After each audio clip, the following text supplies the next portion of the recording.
హల్లెలూయా. స్తోత్రం నాయన.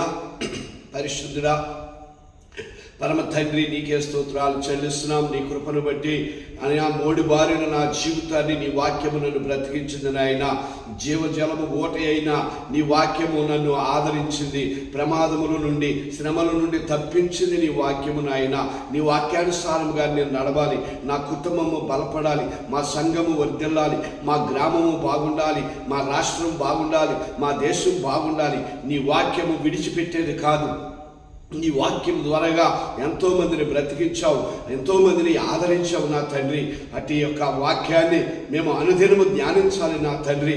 అయ్యా, నీ వాక్యము నెమ్మది లేని వారికి నెమ్మదిస్తుంది. నీ వాక్యము సమాధానము లేని వారికి సమాధానం ఇస్తుంది. నీ వాక్యము రక్షణ లేని వారికి రక్షణ ఇస్తుంది. అట్టి వాక్యము నాయనా మాకు దయచేయండి. ఆ వాక్యానుసారంగా మేము ఉండటానికి కృప చూపించమని యేసు నామములో అడుగుతున్నాం తండ్రి.